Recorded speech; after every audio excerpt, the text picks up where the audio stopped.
Yeah, g'day, Simon. I feel like we've been speaking a lot the last few weeks about getting that continuity, getting guys back, and for the second game in a row, you were able to close one out in the fourth quarter. That was pretty close. Is that must be pleasing?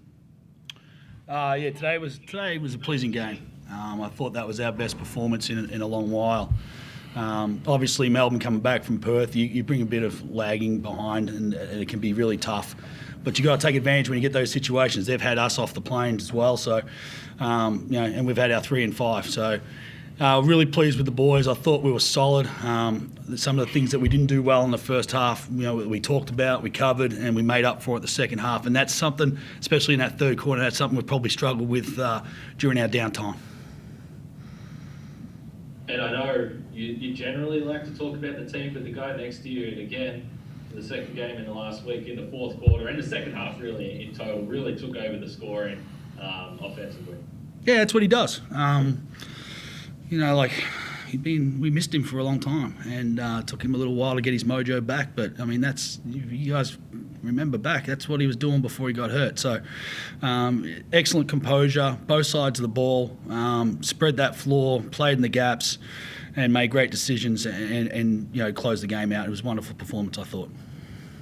Keifer, I'll jump to you. You spoke the other night about the fact that how much you missed playing the game, and how happy you are to be back out there, to be in those moments. It looks, you hit a couple of those shots, you get the crowd involved a little bit there. How much fun are you having here, just being back able to play?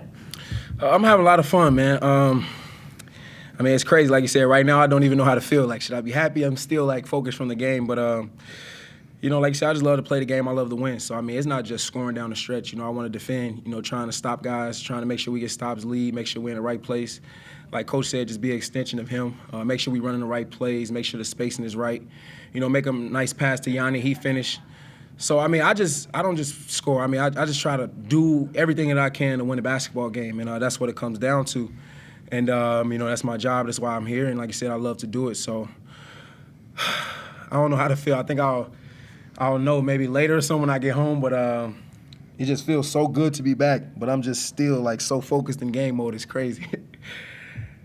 Just I'll stick with you, Keifer, but just in the sort of bigger picture, I mentioned at the top, we've been talking with Simon all the time about getting you guys back. Tonight, for extended stretches, you were able to run a lineup with you and Mitch and Ryan's out there and Cam, and all of a sudden it's like, okay, this is what we've all been waiting for. For you players out there playing with each other, learning to play with each other again, you guys seem to understand the potential that was there.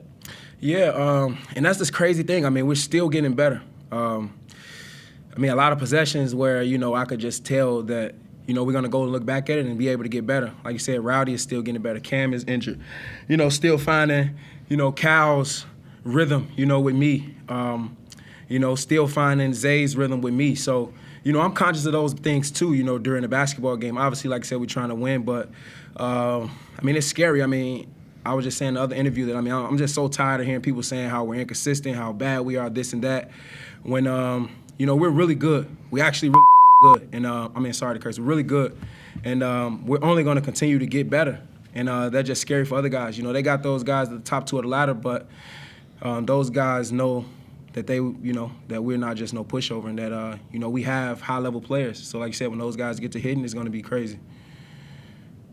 Simon, just specifically with defending Jock, it felt in the first half kind of similar to last week in the way that he was taking advantage of the switches, and it was probably a little bit concerning. But I thought in general, Yanni, when he got him one-on-one, really held up, and it felt like there was a lot more of that in the second half. Was there a specific change, or what did you say? Yeah, we stopped switching. He's a load down there, and I thought we probably let off the hook a little bit with a couple of open jumpers that he missed as well. So it could have been an even tougher proposition for us if he had to knock those down. But I just we just made the change in strategy there. We felt like that we weren't getting what we wanted. Ruben was fighting manfully with him down in the block, but it just looked like it was taken away from Rubes a little bit as well. Like it looked like it was draining him a little bit, and we got big job for Rubes on the ball with Macca, and so it was kind of like, well, let's ease the burden on him a little bit and let Yanni go one out for a little while, and maybe it came off. And I feel like I've been asking you a lot about Mitch lately, and you said the other night that you weren't sure what happened in the first 3 quarters, but you both understood what you wanted to see from him. It was pretty evident from the start with his shot making, his distribution, that he was a different level of aggressive. Yeah, he's back. I think he spoke about it after the last game. We were talking at length, and he's in a good place right now. He's in a good frame of mind. I thought he was outstanding tonight. He wasn't overly efficient for him. He's usually a very efficient player, but I also thought that it's a continuous struggle for us to make sure we get those whistles when we go hard at the rim. And I thought he was a little bit unlucky tonight, that maybe he should have been rewarded for a little bit of his effort. But he pushed through, and he made for his teammates, and he provided an energy, and he's a leader of this ball club. Keifer, just specifically with Mitch, when Simon and you guys talk about learning to play with each other again, Mitch has been such a fantastic player with this team when he's got the ball in his hands, bringing the ball up, and you're very much the same, and you're unselfish with the ball. So how have you found sort of igniting that relationship on the court, and who has the ball when, and how you navigate that? Yeah, that's what I say. It's like, I think at times we're still going to be able to get better. Like you said, Mitch, this is the type of team that they try to take the ball out of my hands, get it to him, and he's so aggressive that he had some looks, forced some, had to be aggressive, and I love it. So today he missed some, the same ones he'll make. So he's only going to get better. 6 for 17. He usually shoots definitely 50% or more because he gets on the rim. So like I said, it just patches what we continue. We got to continue to get better. Me and him still trying to find ways to get ourselves in the pick and roll, especially at the. That was one thing at the end of the fourth. Me and him were trying to get into pick and rolls, but Yanni will come up. So, like I said, we're going to continue to tweak things, get better. He's only going to continue to get better. We're going to get better, and I love him, love playing with him, and I could play off the ball as well. I've played the 1 and 2 all of my career, so it's good when I can release it and be able to score off different cuts and just some catch and shoots, which was kind of successful for me today with him having 8 assists. Simon, just without looking too far ahead, because I know you try not to do that, but this is a potential team you could see in the first round of the playoffs if you're there. Did you need, or do you feel like you get a benefit from beating these guys? I mean, they have had pretty good record against you over the last 2 seasons. Does it mean anything extra? Yeah, we needed the win, so that's the most important thing. We're trying to create a little space between us and all the other teams that are fighting out for the playoffs as well. So more importantly than psychological advantage or win, I think the points were what's most important. Did we need a win? No, I don't think so. The thing is, you can look back and say, they've had a bit of a stranglehold on us this season. Man, we've been missing guys against them. They haven't seen our full squad bar tonight. So there's a lot. There's a lot for them to learn about us, and a lot for us to learn about them still. So I think when we play them, if we get to play them next, if we play them again, then it's a 0-0 draw, and it's all it's all in. So I don't feel like we needed it, other than we needed the win to make playoffs. Chris, if you want.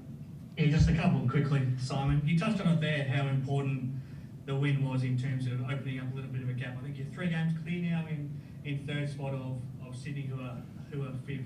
Illawarra. Yeah, Illawarra's fourth, and then so you got a couple of games gap. What would it mean if you can make the playoffs, given where this club was starting from scratch 18 months ago, or a little bit more? What would it mean? I don't know. A couple of pats on the back and good job done, I guess. We hold really high expectations of ourselves, and we did last year as well. And like when me and Creaky first sat down, he's the first player signed, and sat down and talked about what we were doing as a team.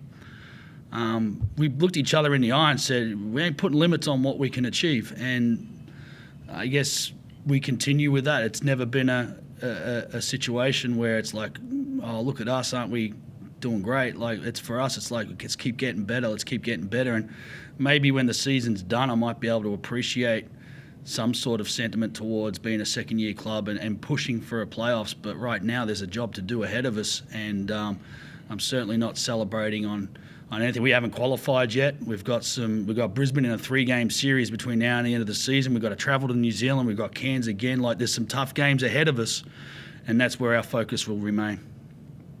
You've had a really pretty hectic schedule lately. What does it mean, or what do you do with this week now to prepare for Saturday against Brisbane? What do you do with having those? Get a couple of days off. Yeah, no, we'll rest the guys up. Our schedule's been moved around and shifted, and we're going to have a pretty hectic last week of the season, which is really unfortunate.